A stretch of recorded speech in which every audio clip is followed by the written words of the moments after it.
So Rockstar might be in some trouble.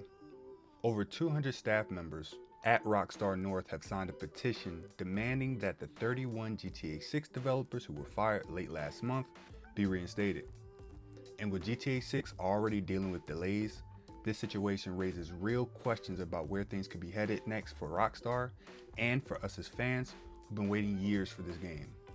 And while all that is happening on the Rockstar side, the rest of the gaming space has been just as active. Black Ops 7 launched on Friday, and the reception has been rough. Fans aren't holding back, critics aren't either. It's a complete contrast to how Battlefield 6 was received just a month earlier. The numbers paint a clear picture of what's going on, and I wanted to break that down. But not every big release is struggling right now.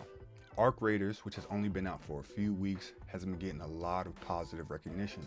The community just pushed through a major milestone and unlocked its new map way faster than the developers expected. It's a huge moment for the game and adds even more momentum to its early success. So without further ado, I'm Jiroku, and here's the latest on what's happening in gaming. So over 200 Rockstar employees have signed letters directed to senior management at Rockstar North demanding the immediate reinstatement of more than 30 of their colleagues who were fired back in late October. According to Rockstar, the firings are due to leaking confidential information in a public Discord server that included non-staff members. What's important to note here is that all employees that were fired were either a part of or considering joining the IWGB, which stands for the Independent Workers Union of Great Britain. This is the union that has been at the forefront of this entire ordeal, openly denouncing Rockstar's decision and calling it a calculated attack on workers. The union's president, Alex Marshall, would even provide a statement to The Verge accusing Rockstar of engaging in something known as union busting, a practice by employers to prevent workers from organizing, joining, or sustaining a union. The situation would naturally escalate beyond the studio and the union, reaching lawmakers.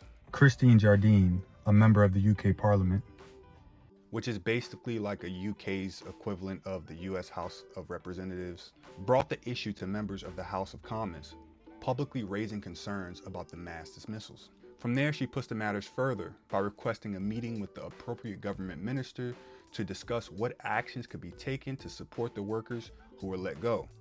She made it clear that this was no longer just an internal workplace dispute, but something that required political scrutiny. She would also address the situation publicly on her Blue Sky, summarizing what happened and calling for ministers to support the dismissed workers and prevent this from happening again. Now, this all comes at the wake of Rockstar's latest update on their website, confirming GTA 6 has been delayed from May 6, 2026 to November 19th, 2026.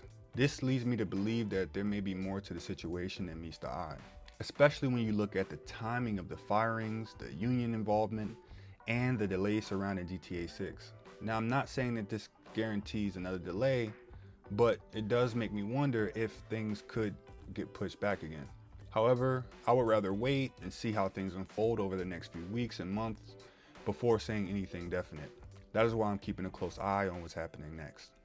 But with everything going on with the firings and the GTA 6 delays, Rockstar has been moving on other fronts. A new report claims that Red Dead Redemption 2 may still be getting a full current gen upgrade, even as Rockstar prepares to release the enhanced version of the original Red Dead Redemption on December 2nd, which is supposed to be launching on PS5, Xbox Series X and S, the Nintendo Switch 2, and even Netflix gaming service, complete with the Undead Nightmares DLC. Now, according to the report from Game Rant, reliable insider Nate the Hate says that Red Dead Redemption 2 upgrade is still happening. He believes Rockstar is aiming to release it a few months after the Switch 2 version of the game drops, though he also mentioned that timelines can always shift, especially now that Rockstar has delayed GTA 6 again. His point is pretty straightforward.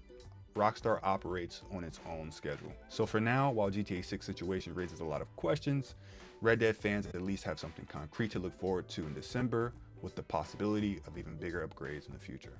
Call of Duty Black Ops 7 officially launched this past Friday, and while anticipation for the game was high, its first day performance on Steam came in lower than expected. According to the data, Black Ops 7 reached an initial 24-hour peak of roughly 87,000 players on Steam. It's respectable, but still underwhelming next to its competition. Battlefield 6 hit 747,000 players on Steam in its first 24 hours, marking EA's biggest Steam launch ever, and is still maintaining high daily player counts even a month later. Black Ops 7 also launched with mixed reception on Steam. The game currently sits with a mixed rating, and a portion of the negativity comes from the players' frustration surrounding the campaign requirements. A lot of that mixed feedback is also reflected in IGN's recent campaign review, where they scored the game a 6 out of 10. They explain that the story mode comes with several restrictions because it is always online. You're not able to pause the game. You can even be kicked out for being idle. IGN also mentions that the campaign feels designed around co-op instead of solo play. There are no AI campaigns to fill open squad spots, no checkpoints, and no difficulty options. Several objectives feel like they were built for multiple players, which can make the solo experience feel frustrating and repetitive. These issues resulted in the game being review bombed shortly after release. Like, one player took to the X platform after beating the game saying, "I play through Call of Duty campaigns every single year. Black Ops 7 was hands down the worst I've played. Just completely uninspired and phoned in.